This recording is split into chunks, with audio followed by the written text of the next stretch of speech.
Welcome to Tea with the Experts and Dr. Leah Merle, your premier destination for mental health insights, empowerment, and inspiration. Led by the passionate therapist and counsellor educator, Dr. Leah Merle, this interview-style podcast delves deep into diverse themes with top-notch experts in the field. Beginning with the What Is series, from anxiety, trauma to resilience and mindfulness. We sip our way through captivating conversations, psychological insights, shedding light on the complexities of mental wellness and what it means to be a human being. Each episode serves up a refreshing blend of knowledge, empathy, and empowerment, aiming to destigmatize mental health issues and raise awareness in an engaging and approaching manner. So grab your favorite cuppa and get ready to step yourself into transformative conversations that will leave you feeling uplifted and enlightened. Subscribe now and join the movement to break down barriers and foster a more compassionate world. Hello and welcome to Tea with the Experts and Dr. Leah Merle. In this lively and eye-opening episode of Tea with the Experts, I'm going to sit down with a fascinating guest. He is a British Door Supervisor who manages security in Darlington, County Durham. His business is called Locomotive Security in Darlington. And I'm very, very excited to interview Gavin Spence today. So welcome to the podcast, Gavin. How are you today? Hello there. I'm very well. Yeah. How are you? I'm doing really well. Thank you so much for being here. I know we had some tech issues getting on, but we've both been very patient and we're powered through. We really did. So you shared with me, Gavin, that you have been working in security for about 20 years. Is that right? In the northeast of England? Yeah. So I won't be far. I'll be coming up to 20 years next year. So I'm not shy of nearly 2 decades. Yeah. Working in the security industry in the northeast of England.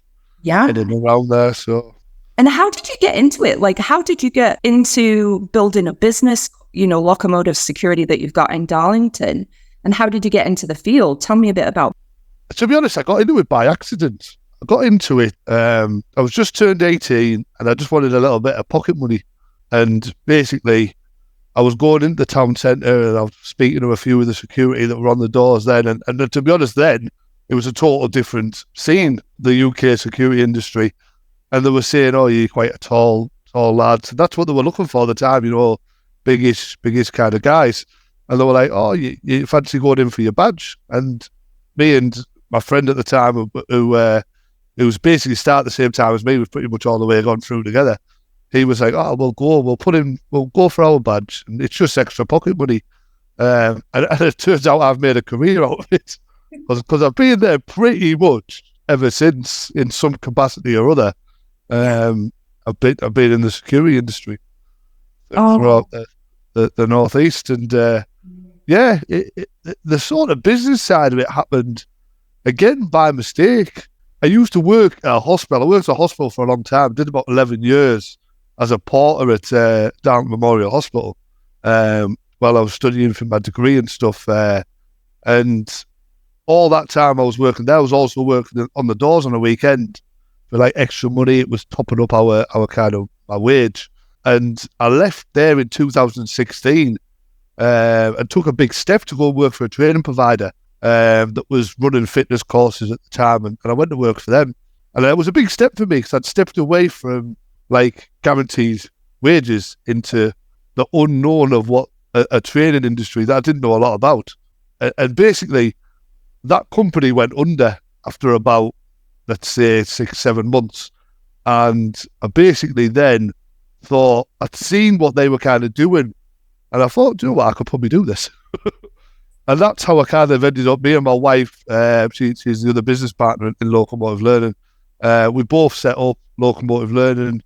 And I was like, oh, well, I'll go and retrain as a security tutor. That's what my background's been. Yeah. And I've never looked back, to be honest. I've done it ever since. So, yeah, it was all by accident. I just ended up being a door supervisor, ended up being a security instructor all by accident. There were always temporary things that have just developed over the years in what it is now. Yeah. Isn't it funny how that kind of happens, doesn't it? Like, you don't expect it, just kind of falls into place.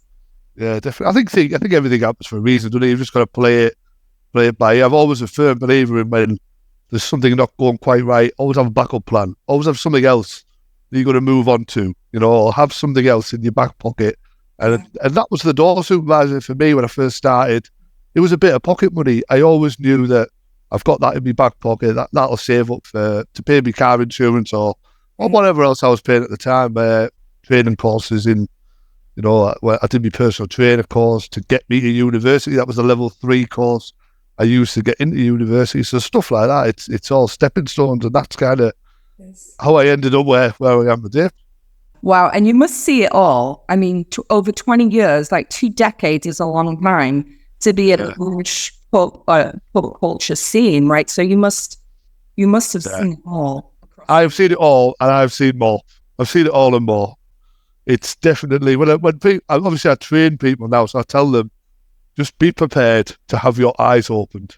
Yeah. Because you could see anything. Even now, I'll go to work this weekend and there could be something I've never seen. It just surprises us every single week. I mean, an American lady approached me a month ago and said, would you like to do a podcast? I wonder who that was. I wonder who this American Geordie lass approached us. I'm definitely a hybrid. There's a Shetland accent going on here. Definitely. Yeah. The reason that I reached out is because, and I'll share with you, and we've talked a little bit about this, but just for the listeners, is that the British pub culture is a specific thing. Like, if you're British, especially English folks as well, like, there's a certain thing about like working class people and how they unwind on a weekend. I mean, we've got a big dance culture in England as well, right? And I know it's progressed in comparison to, like, I'm in my mid-40s. So when I was going out, when I was like in my teens, very different culture, but it's still kind of wrapped around this pub life and socialization. Yeah, definitely. It's very much a working class built back from probably past the mining days. Yes. You finished work, they went to the pub. The mills, engineering, the building of the railways and stuff like that, where I'm from, they'll have finished on the locomotive works and they'll have gone to the pubs, where I'm from, around Harrogate Hill area. North Road Works were just down the road where Morrison's is now. Yeah. And that was probably one of the biggest locomotive works in the country, and all the pubs that surrounded that just showed, and that's where it's built from. It's built from that kind of working class sort of, we finish work and we socialise. That's the way it is. And we take it seriously, us Brits. We really do. No, it's really true. I mean, my family laugh at me because I call myself a mining, my dad was a miner and my granddad was a miner, right? And so, but we kind of grew up working class, but also we had a pub. So I grew up in a pub, Queen's Head Hotel in Gainford. It's not there anymore. It's a house. So I've always been interested in this kind of cross-cultural thing between pub life and the working class mining life. So it's like exactly as you're talking about. It's this history. It's this historical piece where people go to work, they go to the mine, and then they come home, and then they go to the pub, and that's how families kind of work around that social aspect of the pub. Yeah, definitely. Yeah, 100%. That's embedded in the English and probably, I would say, British culture across the board. It's they live for the weekend, and obviously we are the guardians of that weekend in security, and that's how I see it. We're there to look after people, make sure people are safe, and that's how we roll. So can you tell me maybe like a story that kind of jumps out to you, Gavin, where you've been able to kind of protect the peace? Because that's what door supervisors do, is what I feel. I mean, correct me if I'm wrong, but you're there to kind of keep everything regulated, and definitely people, who are indulging in alcohol and or drugs or whatever, that, they're not exactly thinking straight. So tell me about what that experience is like for you. it can be interesting. It can be interesting. I mean, over the years, I've got so many different sort of, incidents that particularly that stand out to me. I mean, we had a particular venue in Darlington called Route 66, which is named after the famous the Route 60 Roots Bar. And I can remember one particular occasion on that venue where there was a lot of military personnel in. Now, we've already got Cambric Garrison, one of the biggest military camps in the country, 20 minutes down the road. We had about 10 military people in, and then we had a lot of normal townies, we call them, or people from the town centre. And I can remember I was watching the DJ, and I was watching him, and he had a little smirk on his face, and I just shook my head at him and went, don't do it. Don't do it. And all of a sudden, Eye of the Tiger played. And that then basically caused a mass kind of, they all started clashing together. And then that escalated into a near enough a 10-person brawl that we then had to diffuse, get them out onto the front of the street, safeguard the other people that were in the venue. And this is not just a one-off thing that does happen. Now I think the way the Northeast nightlife is changing, it's moving away from big nightclubs. We had a smoking ban brought in the UK 2007, totally changed the way that the nightlife and the night scene is now. Now people have like smaller bars with outdoor smoking areas, stuff like that, which for us helps us to position staff a lot better than the big old school nightclubs that had windy corridors, and we were having to position staff, spread them across vast venues. And that's changed now because the smaller venues are a lot more compact. And there's a lot of more updates within the security industry that have happened over the years, like improved radios. When I first started, we didn't have radios. You used eye contact. You watched your other kind of door supervisor, and you watched the crowd, and you basically had eye contact between the other door supervisor, the crowd, and the DJ. Because if you ran in and the other security ran in, and then nobody from the front door noticed, you would rely on that DJ to tell the front door to shout other security to the dance floor. And that doesn't really happen so much now because there's better communication across the sort of security industry. It's all legislated a lot better in the UK now. We've got basically something called the Security Industry Authority. That is a government department, very similar to, it's a corporate body, a bit like the NHS, and they license everybody in the whole of the UK. So you've got to have an SIA license to work on the doors. Early on in the 2000s, you didn't. You could just work on the doors without it, it was a different ball game then. So it is a different industry now. So I've seen a lot as we've gone on over the last 5, 6, 7 years. Total different industry. We're now more meet and greeters now.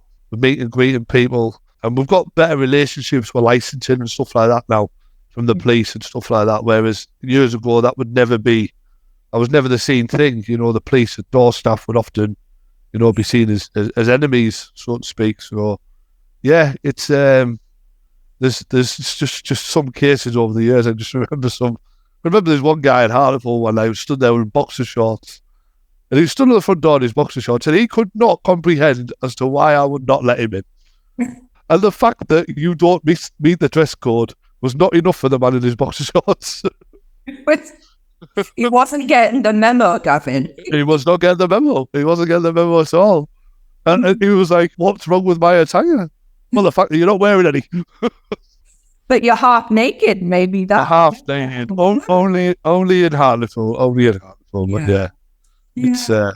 It's definitely an eye opener. People who are new to it need to go in with that sort of, I would say, psychological preparedness of what they're going to see, and be ready for what they're going to see and what they're going to have to deal with. Yeah. No, and that's the piece of it. You see a lot, like we talked about. You see human beings, like probably at their best, but also at their worst too. I'm sure you see a lot of mental health issues, kind of that you've had, kind of, manage. What's that like? Like, how do you train people to be prepared, maybe for that? Yeah. So what we cover now and it's only recently been introduced.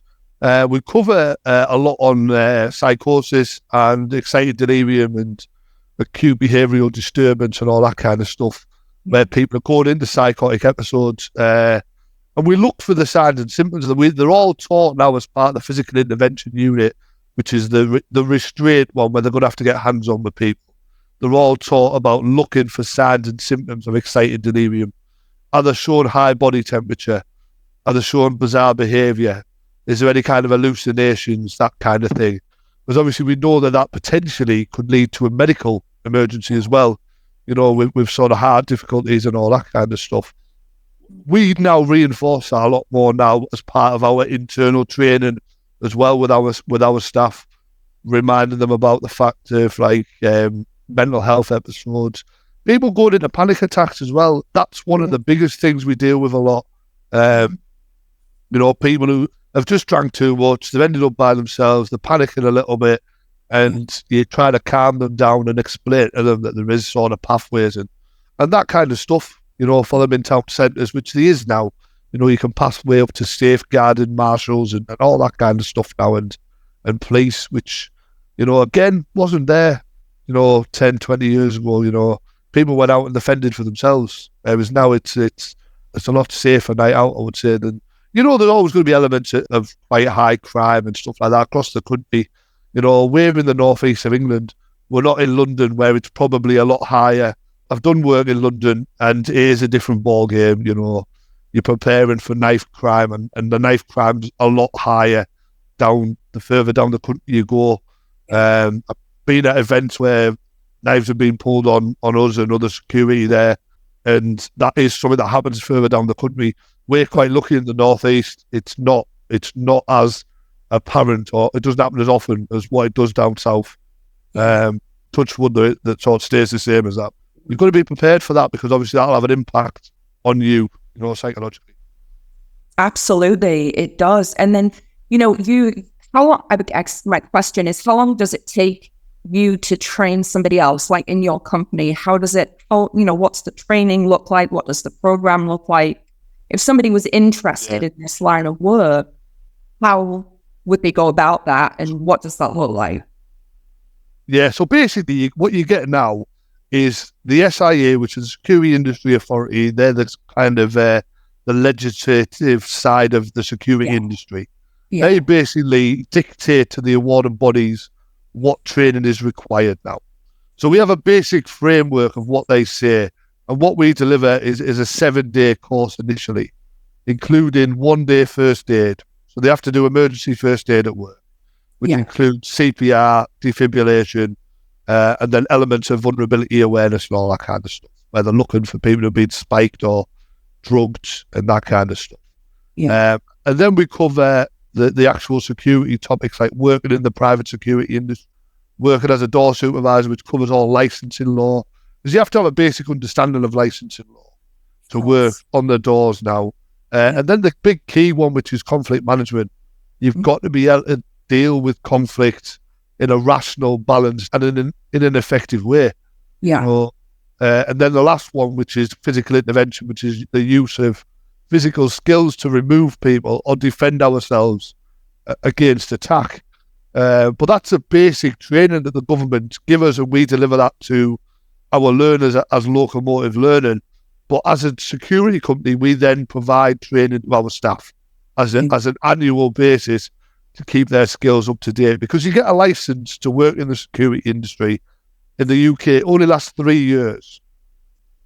And then you've got to renew it for another 3 years, and then so on and so on and so on. But you can't work without a license. You must have an active SIA license in your sector.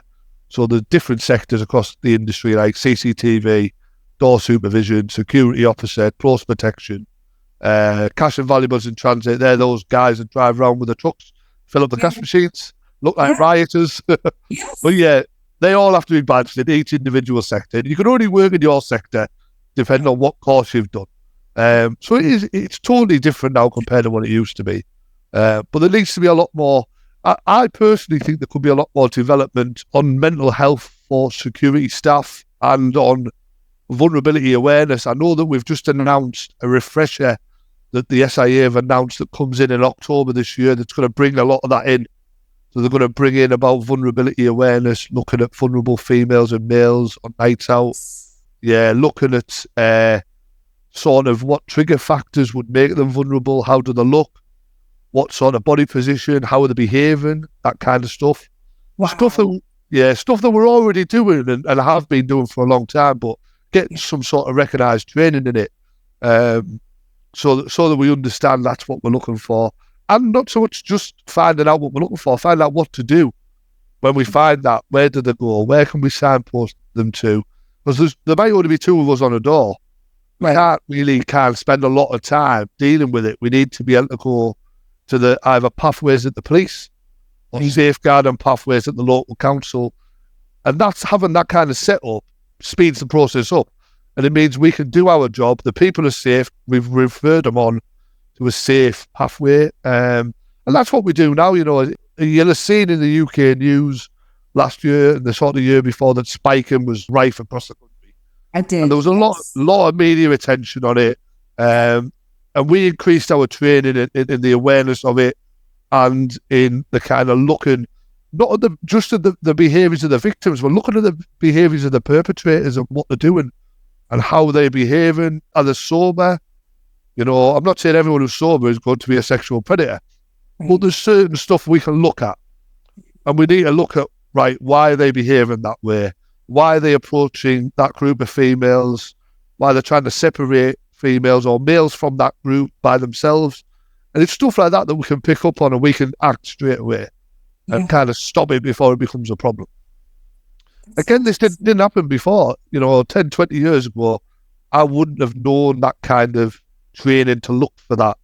You know, if somebody did come and approach me out of moral courtesy and I would have dealt with it, but I wouldn't have known what I was looking for and what we were picking up on. You know, and that's the thing now that people are getting in the industry that you didn't used to get. Yeah. So, wow. It's definitely progressing. The development, though, the training and the development. And for me, like as a mental health advocate and somebody who works in the mental health field, it's really focused on mental health balance. Like I heard you use that word a little bit too, like the balance of everybody making it safe, a safe environment, because it is dangerous sometimes, right? And again, we don't know. You know, there is some people who go out for night out to cause trouble. This is reality. It does happen. Yeah. And we're there to be the kind of enforcers to kind of stop that from happening. And the people who want to enjoy themselves can enjoy themselves in peace, you know. And then it still happens, you know. I'll be going to work this weekend and we'll be dealing with situations where that will happen. It's just being safe and affected on how you deal with it.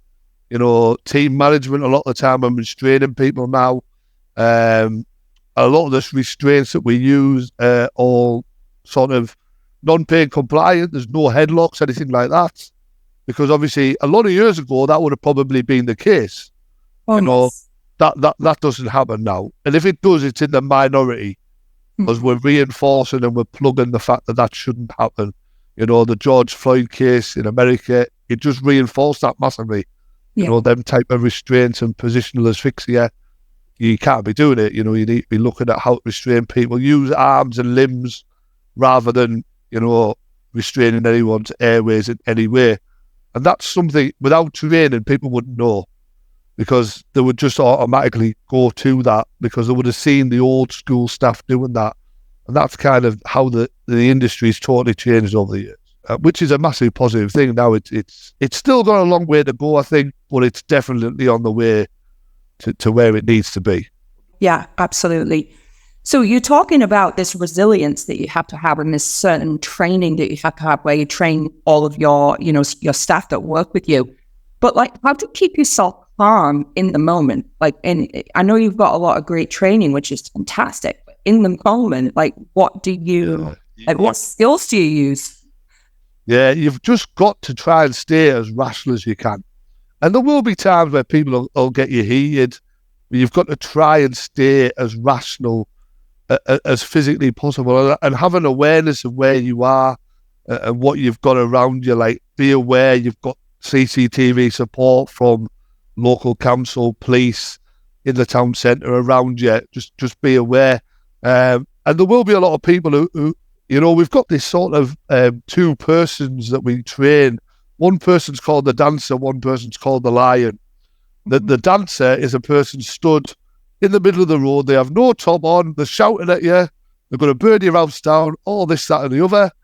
And then you've got the lion. Now, the lion's got very close to you. They're very, very quiet. They try to touch you, so it's generally like a warning shot. Everything they do is deliberate.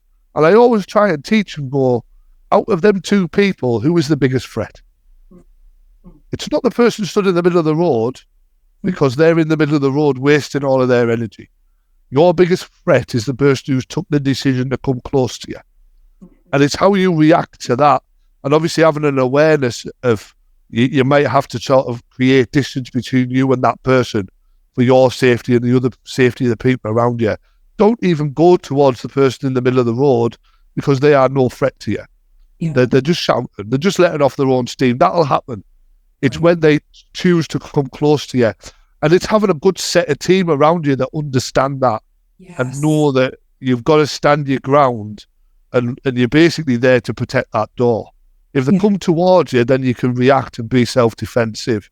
Because you're not there to be a punch bag at the end of the day.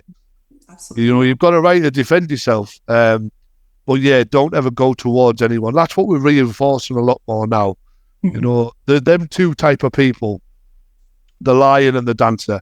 The lion is the threat. Yeah. And we're watching that between other people as well, not just us. So if there's people clashing together, if they're just shouting at each other, go in, speak to them, deal with it. But if they're about to go, that's when you can respond. Because you're picking up them trigger points. They're getting quite close together. They're squaring up them factors that are making you, this is going to kick off. Yeah. And the more people have an awareness of that, then you're just react in a way that you're trained to. You get them out, you take them outside, and you kind of try and calm it down. I think from my background, when I worked in the hospital a lot, I'd seen a lot. So I already have a resilience, of a mental resilience from when I worked in the hospital. I've seen, I was there 11 years, so I've seen a lot. And that then helps to keep me kind of, there's not much people can surprise me with. Because you just build up a resilience. You do, like, they call it the dark humour of the NHS, and that's what it is. You have that internal sense of humour, and it's a way of coping. Yeah. What you've seen and what you've had to deal with and all that kind of stuff. That's just the way it is. It's something that only people who you work with kind of understand. Yeah, you have to be in it. You have to be in it, yeah. You have to be in the NHS, and you have to be in security to understand this is how we deal with stuff. This is how stuff is kind of dealt with. And when I've been doing it for a long time, when the new guys come through, they learn off the older guys now. And this is how we're trying to build that kind of new generation of, this is the way it's done now. This is how we do it. This is how we cope. We have debriefs at the end of night where we might sit and have a pint where we talk through what we've gone through tonight. Yeah. Any particular type of incident that was quite a big one, we'll go, right, could we have done that better? There was somebody who was climbing on the jukebox and jumped on top of someone. If we'd have stopped that person climbing on the jukebox, then this might have been avoided. And it's just talking through it and getting through them sort of situations. And that, in the end, is going to have a positive impact on the next night or the next time we're all working together. Right. It's extremely professional, Gavin. It's well thought out. People are well trained. There's a lot that goes into it. It's extremely professional. Yeah, definitely. And it has rapidly improved within the UK since the SIA came in. And it will again towards the future. I mean, they've already mentioned that refresher training that's coming in now. It'll just keep going and keep going. First aid was mandatory from April 2021. Every security or door supervisor must have first aid. So they can't work without it, basically. Yeah. And we are first aiders. We do first aid relentlessly. Females take the shoes off standing glass. Happens every week. I might have done nothing for. Yeah. Happens all the time. People fall over, they fall downstairs, they slip. People are sick. People drink too much. you are first aiders. It's part of the job now. There won't be a weekend goes by that we're not providing, or one of us is not providing some form of first aid. Right.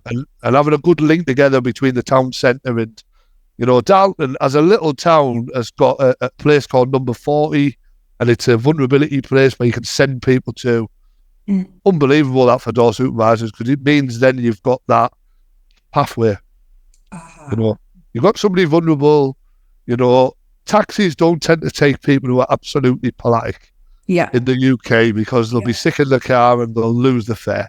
So you've got a pathway to send them to. Because your other result is you've got to bring an ambulance. Again, more pressure on the NHS. And, this is not what we want with the way the NHS is in our country. I don't know whether you had any dealings, but yeah, it's not great at the moment. We could probably have another full conversation about that, right? Yeah. Sources, more funding and stuff like that. I'm wondering about what you want. What would you like the public to know, about the job that you do and what you and your folks do? What do you think the public need to know? I think from our point of view, is just have a bit of an understanding of we're there to keep you safe. Yeah. Our decision-making process generally doesn't come from us. It comes from the venue owners. Yeah. The venue owners will create the dress code to the venue. They'll create how much it costs to go in. The amount of people that have said to me, what, £5? Like it's going in my pocket. The entry fee, I just stand there with my pocket open and just go, yeah, it just goes to me that. It just doesn't happen. It just doesn't happen that. So just have a bit of an understanding of we're there to keep them safe. Like you say, it's totally changed the security industry now. We're a lot more professional. We're all trained. We're all DBS, so we've all had a criminal record check, and we're doing it. Half the time, it's not our main job. The staff that work for me, they work full time, and this is their pocket money on a weekend. They're giving the weekends up to make sure people have safe nights out. And when things go wrong with and people have come back and said that to us, if you weren't there, I don't know what would happen. Sometimes when people end up polatic on the floor and you know them because they're regulars, and you sort of be like, look, can I get a family member to come and get you? What can I do here? Because I can't leave you here on the floor. And I've had people from 10, 12 years ago that still come out and say to me now, I don't know what would have happened. If you hadn't have basically got me into that taxi that night, paid for the taxi or whatever, I don't know how I'd have gone home. And that's something we do. We ring parents all the time. We know that generally if we ring a parent and their child, whether they're 18 or not, is laid in the gutter, that they're going to come and pick them up.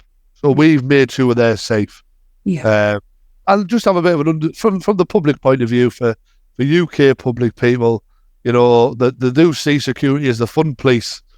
And yeah, in some capacities we're there to enforce rules, but we've always got a rationale behind what we do, and we've always got a reason for it. We're not winging it. We're not just saying you're not allowed in for tracky bottoms because we decided that day we don't like tracksuit bottoms. It's because we've been told that's the dress code. Yes. No hats because you can't see the face on CCTV if something happens. And there's always a rationale behind stuff, and this is what people don't. They don't think of the common sense side of things. Yeah. But, I wouldn't have done it 20 years unless I loved it, and I still enjoy it now. 20 years down the line, I like meeting people. My background in the hospital, like I say, I was a porter. I love the meet and greet type job. I love different, not knowing what you're doing every day. I go to work now and I'm managing doors. I'm going around different venues, talking to managers, talking to customers. That's my job. That's class. Yeah. And I like the training side as well. And I'm in Sheffield this week. We've just been training today. I'm telling them what I've done. So I get to share what I've done for a living. That's what I do. That's my job. Yeah. And it's just one of them. It's yeah. Yeah. Well, what about if somebody's interested in the field specifically, Gavin? What do they do? What would you suggest the next steps? Obviously, you have a company, and I want you to kind of share that website with the listeners as well. But if somebody wanted to be trained by you, how can you support them? What do they need to know? So basically, the starting point is that you get in touch with somebody like us, a training provider, and speak to one of the trainers, I would always say to somebody, look up your training provider, look up what the past history is, what the past learners have said. So do your research. Yeah. Speak to one of the instructors. Try and find out where they're located. Or one of the key things, if I ever do a course, I'll always ask, what experience do you have as an instructor? Not to be cheeky, just because I want to know that I'm being trained by somebody who's got some kind of knowledge in the industry or knows what. And then I would ask about where it's located, what the facilities are, what the transport links are. And one of the key factors that we get asked a lot is, what is your progression? Can I go into work if I train with you, or can you recommend me to go into work? And 9 times out of 10, we probably can. Yeah. You know, we do predominantly doors. So there's other sectors you can go into, like events and security guarding, which we don't really look at. But we can forward you to other companies that we work with. The event sector, I've done a lot of events over the years. We do small events at the Dolphin Centre, like boxing shows and stuff like that.